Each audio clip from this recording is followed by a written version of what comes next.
Ngiyalibingelela bazalwane ngegama likaJesu umfeli wethu, uNkulunkulu umsindisi wethu. Sibuya namhlanje sithandaza, simbonga ubuhle bakhe, sibonga umusa wakhe.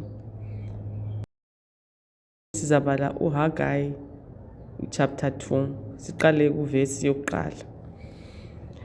Ngizabala. IBhayibheli lithi ngenyanga yesikhombisa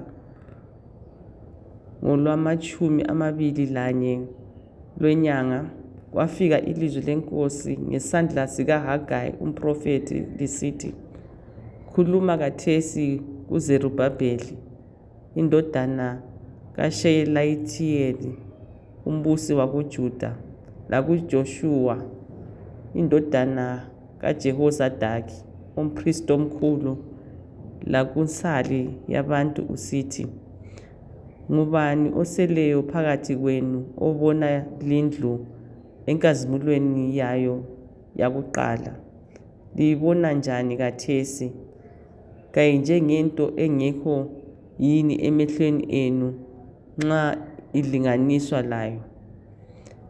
Kathi khathesi qina Zerubhabheli, itsho inkosi, uqine Joshua ndodana kaJehozadaki umpristi omkhulu, liqine lani lonke bantu belizwe, itsho inkosi, lisebenze ngoba ngilani, itsho inkosi yamabandla. Siyabonga uNkulunkulu omuhle, uNkulunkulu othando. Sifuna ukuthandaza, sithandazela iZimbabwe. Siyabona lapho wayekhuluma ngebandla ukuthi ibandla inkazimulo kayisekho, isisukile ebandleni. Ebuze njalo ukuthi liyibona njani khathesi? Namhlanje siyabuza, uNkulunkulu uyabuza ukuthi liyibona njani iZimbabwe leyi? Kayinjengento engekho yini emehlweni enu? Liyibona njani iZimbabwe? IZimbabwe liyaziyo yini? Ebesekhuluma futhi uNkulunkulu ethi khathesi qina. Sifuna ukuthandaza ukuthi kube lokuqina, kusukume oZerubhabheli, kusukume oJoshuwa, kusukume amaprofita, kusukume abafundisi, kusukela abakhokheli abaqinileyo enkosini, beyakhe ibandla lapha esizalisekelisa njengeZimbabwe, ukuthi iZimbabwe injengebandla, iZimbabwe injengendlu kaNkulunkulu. iZimbabwe ifuna ukwakhwa ngomthandazo. Asithandazenini bazalwane.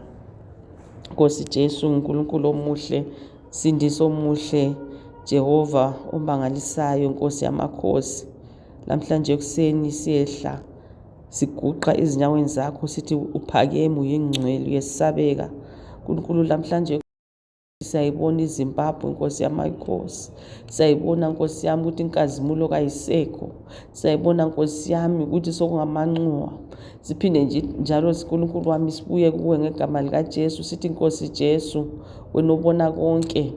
Namhlanje vusa oZerubhabheli, vusa Nkosi yamankosi oJoshuwa indodana zabo Jehozadaki, vusa ibandla lakho.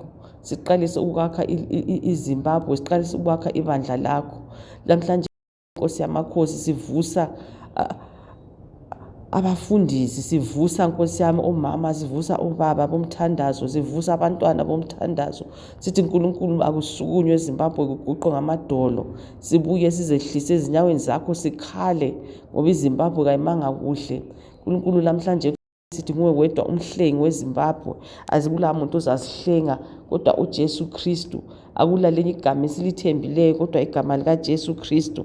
Namhlanje siyami sithi umoya wakho awuvunguze eZimbabwe, kube lomehluko. Sukuma Nkosi yamakhosi, ubuse ngegama likaJesu, ubuse Nkosi yami yonke indawo, ezindlini, emahofisini, kuhulumende, ubambe wena Jesu ongehlulwa lutho, ngoba iZimbabwe kufanele ukuthi ibuyele esimeni sayo.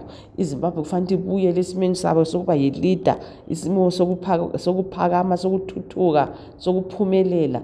ngegama likaJesu. Labantu beZimbabwe Nkosi yami kufanele ukuthi bekhanye ukuthi ngabantu bakaNkulunkulu, bekhanye ukuthi baphila impilo Nkosi yami eziloJesu Kristu.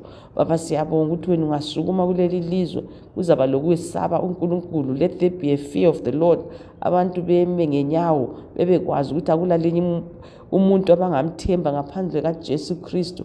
Namhlanje Nkosi yami sikhuluma lenhliziyo sithi uNkulunkulu thinta inhliziyo zabantu, thinta Nkosi yami oZerubhabheli, thinta Nkosi yami oJoshua, besukume ngalesi sikhathi bengalali Nkosi yami, bengawozeli, besukume ngemthandazo. Uqhamuka umthandazo eZimbabwe Nkosi yami, sibiza igama lakho ngoba Nkulunkulu inkazimulo yakho siyayidinga, inkazimulo yakho siyayifisa ngegama likaJesu. Baba sithi sifisa ukuthi sihlale ebukhoneni bakho, iZimbabwe ihlale ebukhoneni bakho, ibe yiZimbabwe Nkosi yami oyaziyo ithandayo, kube labantu abakukhonzayo ngeqiniso ngegama likaJesu. Nkulunkulu wami namhlanje sithi Nkosi yamakhosi, vusa abantu bakho, qinisa abantu bakho, qinisa Nkosi yami oZerubhabheli, uqinise uYoshua, uJoshua Nkosi yami, besukume beme amadoda omthandazo, beme omama bomthandazo, beme abantwana bomthandazo, lime ibandla lomthandazo, likhale izinyembezi, lilile, likwazi ukuthi iZimbabwe kaNkulunkulu, iZimbabwe izalunga ngegama likaJesu. Baba sikhuluma ukuthemba, sikhuluma amandla kaNkulunkulu, sikhuluma amandla ezwi elinguJesu Kristu. Uzabusa kulindawo, busa eZimbabwe Nkosi yamakhosi, kube lomehluko. Nkulunkulu siyabonga ukuthi siyaqhubeka phambili kulokuphumelela, kulokuqhubekela phambili, kulokunqoba ngegama likaJesu.